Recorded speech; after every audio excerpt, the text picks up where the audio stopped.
SpaceX Starlink satellites were hit by a massive solar storm. Let's talk about it.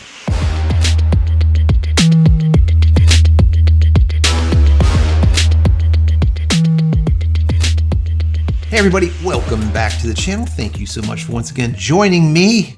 Not for tea time today, no tea, but that's all right. I hope you're joining me with your cup of tea, maybe a cup of coffee, hanging out, talking tech, talking photo, talking video. Today is a technology day. We're going to be talking about space and solar storms and the massive geomagnetic storm that ended up hitting all of the satellites in low Earth orbit, actually all satellites in totality over the weekend.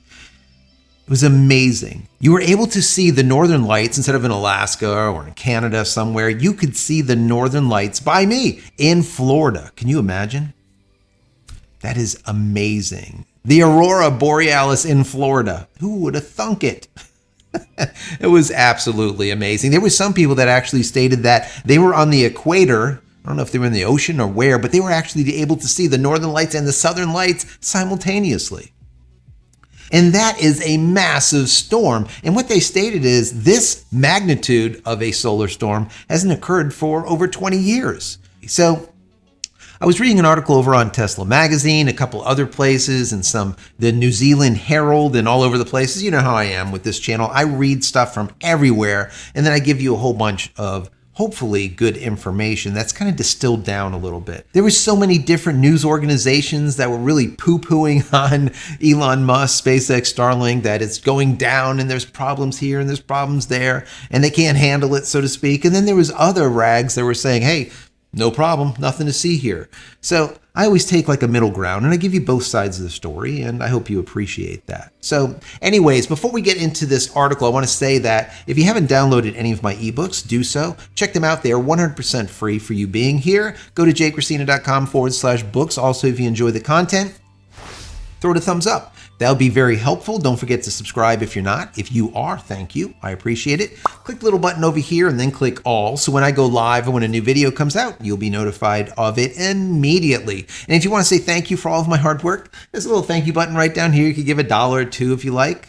That's always appreciated, but you don't have to. Consider becoming a member of the channel. That would be even better. And finally, if you want more Starlink content, I put together a playlist just for you. There's over 270 videos just on SpaceX Starlink. Helpful how-tos, tips, tricks, what to do, what not to do, what to buy, what not to buy, and of course the why behind it all, as I always state.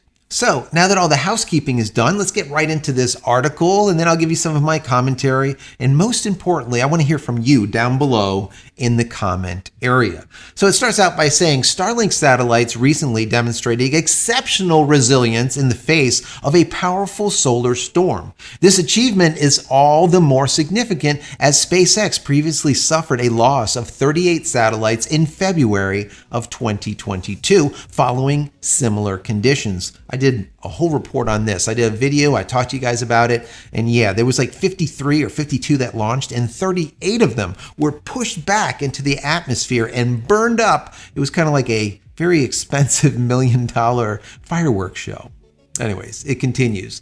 This event highlights the technology advances made by SpaceX engineers to improve the durability of these satellites essential to global connectivity. A post on X by Elon Musk informed that a major geomagnetic solar storm is underway, the largest in a long time. The Starlink satellites mentioned are exposed to strong pressures due to the storm, but are resisting for the moment without apparent damage. This highlights the robustness of these satellites in the face of extreme space conditions, while highlighting the ongoing challenges they face in an unpredictable space environment. Elon Musk posted this image and he said this exactly, quote, "Major geomagnetic solar storm happening right now. Biggest in a long time.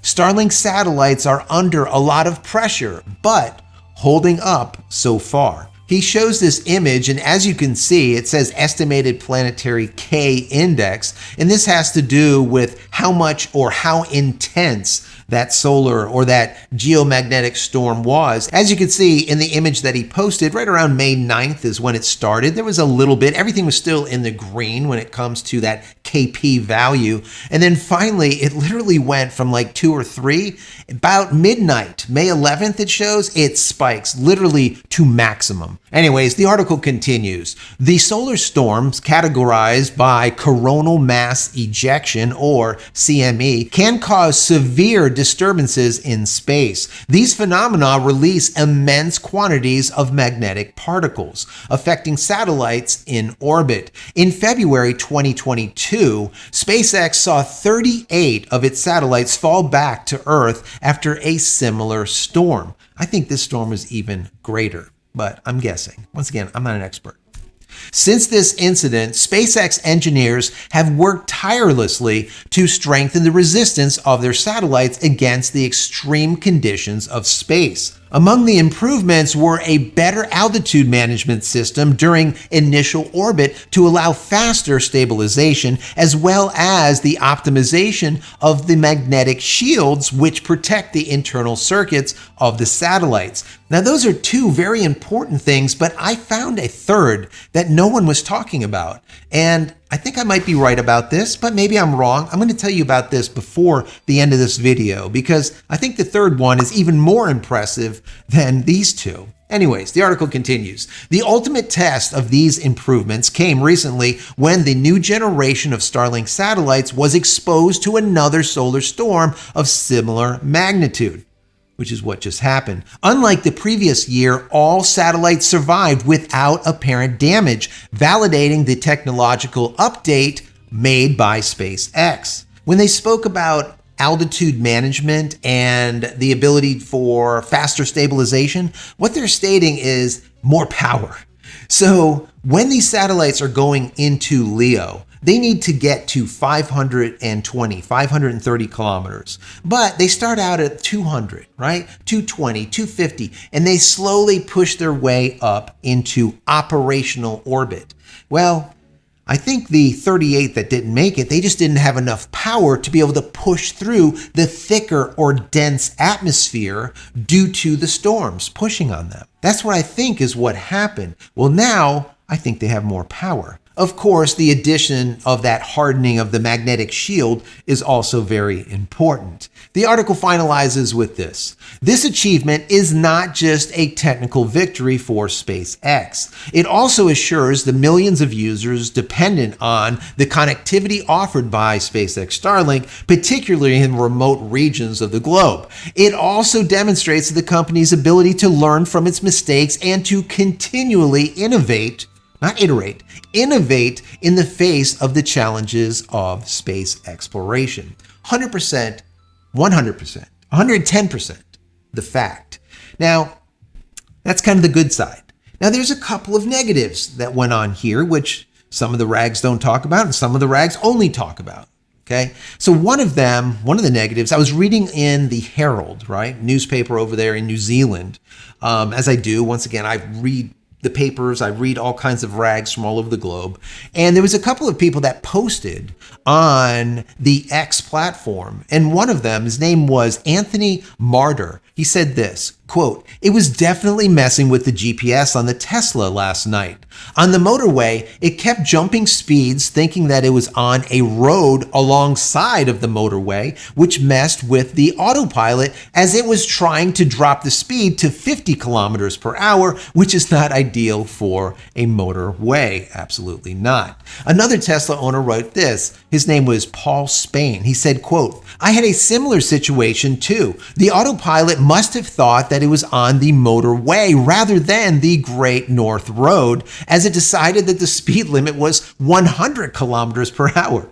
Plus, it was phantom braking on the motorway and on residential roads. Kind of brake, go, brake, go, brake, go. It didn't really know what to do." Now, so this is kind of some of the downsides. Now, I don't know about you guys, but if there is some type of electromagnetic storm and you know that GPS is going to be affected along with SpaceX Starlink, wouldn't you turn your car to manual and not autopilot? Even if it's not 100% autopilot, even semi-autopilot? Wouldn't you turn that off? That's my personal opinion. I don't know. All right. I would think so. Well, anyways, they didn't, and they did see that there was some issues there. Now, there was another warning that came out to all of us, or many of us, and I have an image of that. It says Starlink is currently experiencing degraded service. Our team is investigating. Well, they're not really investigating. They know exactly what's going on. It is a solar storm, a geomagnetic storm that's being caused by a coronal ejection from the sun. Okay, they know exactly what is going on here. So I think that this is interesting because when we look at the Tesla people, I'm thinking about it and I'm like, maybe it would be kind of cool, just like on the phone where it comes up and says, hey, Starlink is currently experiencing degraded service. Our team is working on it. Maybe on the Tesla car, on their screen, it pops up with something similar, a little red warning. Hey, GPS is kind of flaky right now. We're having a solar storm. You should go into manual drive mode and not autopilot, or maybe even turn it off or suspend it or something automatically. That would be kind of cool too. Something the folks over there at Tesla could think about, because I didn't hear about anyone getting that warning on their Tesla screen. Hey, we're currently experiencing some type of storm. Take your vehicle out of autopilot and drive it manually for a few hours or a few days, depending how long the storm lasts. I think that would be something great to add into the Tesla programming. How they do it, I don't know. I'm not an engineer, but I think it would be a good idea. So remember I told you that there was 3 things that I thought that SpaceX did during this whole situation they did right.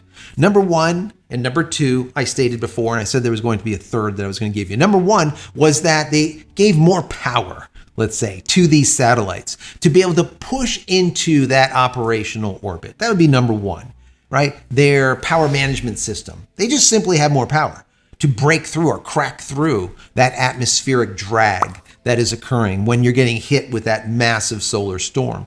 And number 2, the optimization of that magnetic shielding. That I think is really great too, because now we're not going to end up with fried circuitry inside of the satellites, right? Very important also. Well, the third one, which I didn't see anyone speak about on the web, no one, is their knife edge orientation. What the hell is knife edge orientation? Now, I looked it up to give you the exact definition of it. So it states this. It says knife edge orientation is a maneuver that rolls the satellite so that it's on the same plane as the sun's vector. Get into that in just a second. This reduces the amount of sunlight reflected by the satellite's surface area, which makes them less bright. But what else can it do? Right? So think about it, and I'll tell you my thought on it. Think about this. If this is the Earth and this is the satellite's pointing towards the Earth, right? Knife edge means that it performs a maneuver and it rotates 45 degrees like that, right? So now, what is pointing at the Earth is the edge. What is pointing at the sun? The edge. So when a solar storm impacts, instead of it impacting like this, it impacts on an edge and it kind of goes by. So it doesn't take the brunt of the storm, okay? This is my speculation. Once again, I'm not an engineer and I don't work at SpaceX. I think they did this because not only does it stop that light reflecting to Earth, so you don't see all those spots, so it's a little bit darker, especially for astronomers. They love that, right? But also by being on edge like that, it's going to save that brunt of that satellite getting smacked. Okay, but what else would it do? If you think about it, the satellite is made to turn this way, right? Earth is here to point this way. And then you have the solar array that comes out that's pointing also at the sun in the opposite direction, right? Well, what happens when you go knife edge? I would imagine the amount of connectivity is going to be reduced greatly because it's not pointing directly at the Earth anymore. It might be at an angle. Now, we don't know if it's at 100% knife edge, at a 45 degree, or maybe it's at 25 degree. I don't know. But what I do know, it's not going to be pointing directly at Earth. So that right there in itself would degrade the service, would it not? So I don't know. I'm thinking about it, and I really do think that they did 3 things and not 2, what everyone else is speaking about. 1, they have more power to be able to push their way up into the operational altitude, right? even when a storm is pushing heavy on it, so it has a ton of headwinds, let's say.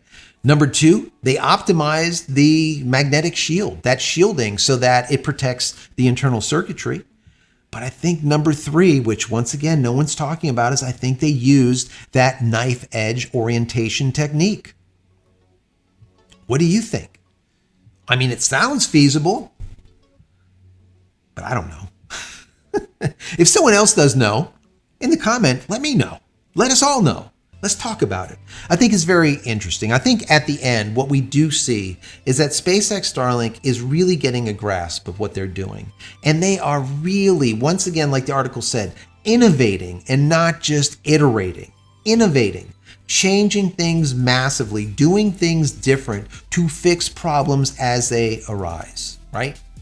Really, really good. And once again, for all of us that are Starlink users, we should be extremely happy about this. And when you read Bloomberg and MSN and all the rest of these idiots stating on how bad Elon Musk SpaceX Starlink is and how it was crippled by the storm, you know differently. Anyways, guys, I hope you enjoyed this video. If you did, throw it a thumbs up. That would be very, very helpful. And finally, head over to my website, JCristina.com, where you can find all the photography tools and merch and everything else I've created over the many years. Check it out. Pick something up. Help support me and my family. Many blessings to you and your family. Stay safe, stay healthy, and we'll see you in the next one. Don't forget, stay connected.